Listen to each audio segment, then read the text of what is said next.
Assalamualaikum warahmatullahi wabarakatuh. Perkenalkan, kami dari kelompok 11 dan di sini kami akan mempresentasikan tentang materi pengelolaan dan pemantauan lingkungan dari pembuatan batako. Sebelumnya, saya akan memperkenalkan kelompok saya, mulai dari Muhammad Atur Rahman, Ahmad Hilal Punggawa, dan Raffi Hadiansyah. Oke, pertama-tama mari kita mengenal dulu apa itu batako.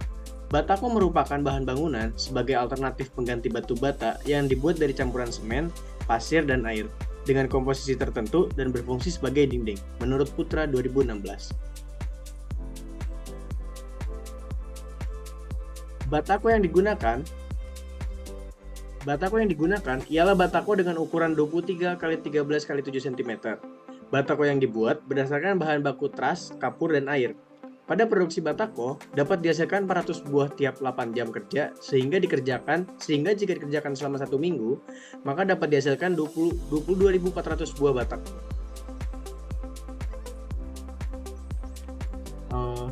Selanjutnya kita akan membahas tentang pengelolaan lingkungan.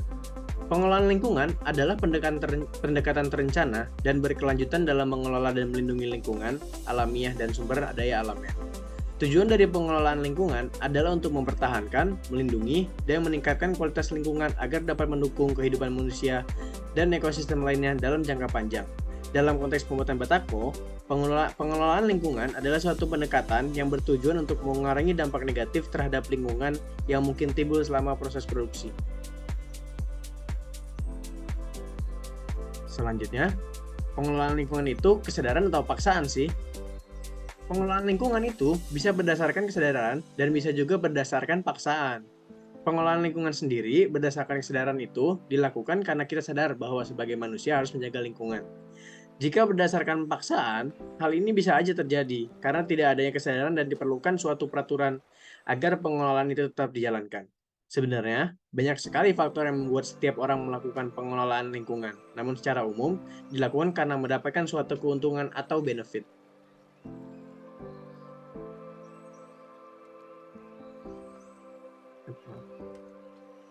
Gimana sih pengelolaan lingkungan itu? Banyak sekali paradigma yang ada pada pengelolaan lingkungan, namun ada hal-hal yang harus diubah dalam paradigma tersebut. Salah satunya pada bidang bisnis. Apa aja nih? Yang pertama, dari yang awalnya pengelolaan di akhir proses, maka harus diubah dengan pengelolaan dari awal proses hingga akhir prosesnya. Yang kedua, dari yang bersifat wajib, menjadi rasa sukarela dan sadar akan pentingnya pengelolaan lingkungan. Dari yang selalu menolak, menjadi orang yang selalu proaktif dan penuh inovasi dalam menjalankan pengelolaan lingkungan. Dan yang terakhir, dari yang bekerja sendiri, menjadi bekerja sama dengan orang-orang dengan tujuan yang sama.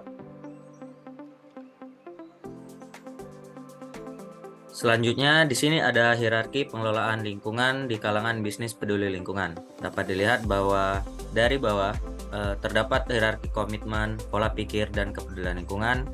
Lalu di atasnya terdapat manajemen peduli lingkungan seperti eco-label, audit, produksi bersih, ISO 14001, implementasi AMDAL yang konsisten.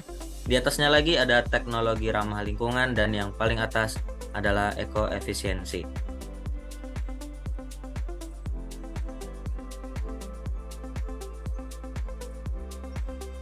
Nah, pada bagian bawah atau pada bagian dasarnya yaitu komitmen, pola pikir, dan kepedulian lingkungan. Berdasarkan hierarki sebelumnya, hal di atas yang menjadi lantai dasar terkait pengelolaan lingkungan. Hal tersebut didasarkan pada kesadaran pribadi masing-masing. Namun belum dalam kelompok yang besar. Hal ini juga berkaitan dengan bagaimana dengan lingkungan sekitar dan bukan hanya tentang keuntungan bisnis saja. Namun, jika sudah ada dasar dari 3 hal tersebut, maka proses hierarki dapat dilanjutkan hingga paling atas yaitu ekoefisiensi.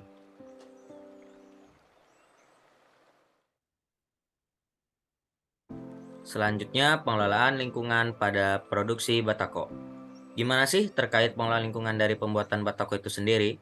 Tentunya diawali dengan kesadaran, komitmen, pola pikir, dan kepedulian lingkungan dari pemilik produksi batako hingga orang-orang yang bekerja pada produksi batako tersebut.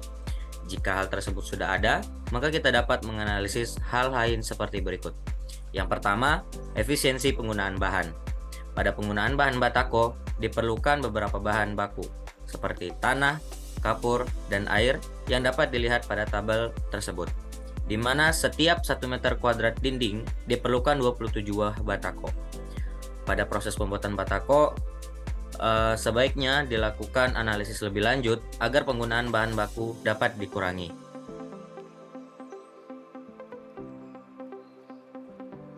Selanjutnya ada efisiensi energi. Dapat dilihat bahwa dalam produksi batako, total energi yang digunakan yaitu 186 kilokalori. Energi yang digunakan ini digunakan untuk produksi batako dengan penggunaan dinding 1 meter kuadrat. Karena hal tersebut, diperlukan evaluasi kembali agar energi yang digunakan menjadi lebih efisien. Yang ketiga, manajemen limbah. Berdasarkan sumber yang ada, batako tidak menghasilkan limbah padat dan limbah cair. Hal ini karena perhitungan penggunaan bahan dasar sudah digunakan secara maksimum sehingga tidak menyisakan atau menjadi limbah. Namun, dalam proses pengambilan bahan baku, terdapat limbah berupa emisi gas dari transportasi yang digunakan. Hal inilah yang perlu dievaluasi kembali. Total emisi yang dihasilkan dari pembuatan batako ini yaitu 0,1 gram per meter kuadrat. Emisi ini dihasilkan dari produksi batako pada penggunaan dinding 1 meter kuadrat.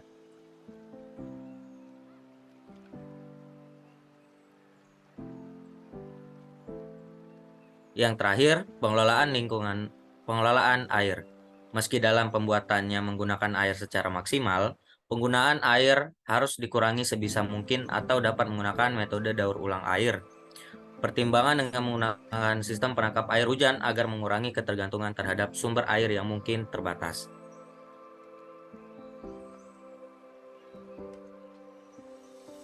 Pemantauan lingkungan dari pembuatan batako adalah suatu proses yang penting untuk memastikan bahwa produksi batako tidak merusak lingkungan sekitar. Berikut adalah beberapa fungsi pemantauan lingkungan dari pembuatan batako. Apa sih fungsi dari pemantauan lingkungan? Ada dua hal yang menjadi manfaat pemantauan lingkungan. Pertama, alat manajemen atau pengawasan untuk mengetahui seberapa jauh suatu kegiatan atau kondisi lingkungan memenuhi persyaratan teknis dan atau peraturan perundangan yang berlaku. Yang kedua, alat manajemen untuk mengetahui efektivitas kegiatan, pencegahan, penanggulangan, dan pengendalian dampak lingkungan. Lalu, apa manfaatnya? Tentunya banyak manfaat dari pemantauan lingkungan, di antaranya mengarahkan pengelolaan lingkungan agar berlangsung efektif dan efisien, dapat dipakai sebagai bukti untuk melindungi usaha atau kegiatan terhadap adanya tuntutan, isyarat dini munculnya pencemaran atau kerusakan lingkungan, dan yang terakhir, bermanfaat sebagai uji hipotesis dampak penting. Selanjutnya, apa sih yang bisa dilakukan dalam kegiatan pemantauan lingkungan? Yang dalam hal ini pada proses produksi batako. Kelompok kami berpendapat, salah satu kegiatan yang bisa dilakukan oleh pemilik produksi batako ialah dengan melakukan analisis dampak lingkungan hidup, serta pembuatan LCA atau Life Cycle Analysis dari pembuatan batako. Dari hal tersebut, beberapa hal dapat dipantau. Di antaranya, yang pertama, pemantauan penggunaan bahan baku. Pada pembuatan batako, pastinya menggunakan pasir, air, dan kapur. Penggunaan bahan baku ini harus dipantau penggunaannya agar digunakan secara efisien. Bahan baku yang didapat juga harus berasal dari sumber yang legal. Dapat dilakukan juga dengan pengembangan dari bahan baku limbah produk lain yang dapat digunakan sebagai bahan pembuat batako. Yang kedua, pemantauan penggunaan energi. Pada proses produksi, penggunaan energi harus dipantau dan dicatat. Dengan pemantauan tersebut dapat dilihat pada bagian mana energi dapat diperkecil penggunaannya. Jika menggunakan alat, upayakan menggunakan energi terbarukan. Yang ketiga, pemantauan pengelolaan limbah. Setiap produksi pastinya menghasilkan limbah. Pemantauan pengelolaan limbah ini dilakukan seperti mencatat jenis dan volume limbah yang dihasilkan. Identifikasi apakah limbah tersebut dapat diolah atau dapat digunakan kembali sebagai bahan baku. Dan yang keempat, pemantauan kualitas produk. Pengujian kualitas produk harus dilakukan secara teratur untuk memastikan bahwa batako memenuhi standar kualitas yang ditetapkan. Identifikasi penyimpangan atau cacat produk yang dapat menyebabkan limbah atau produk batako yang tidak memenuhi standar. Sebisa mungkin produk yang tidak memenuhi standar untuk diolah kembali.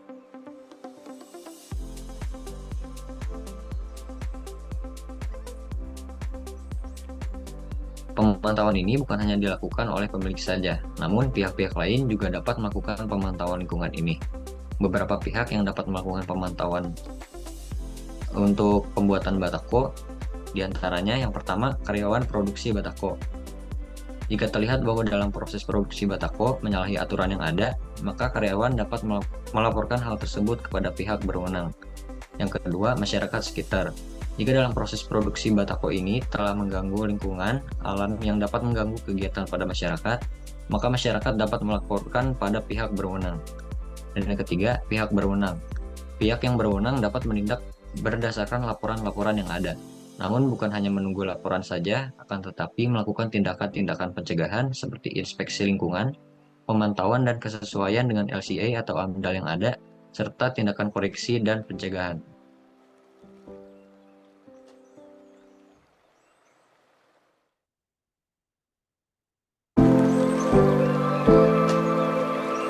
Mungkin sekian presentasi yang kami paparkan.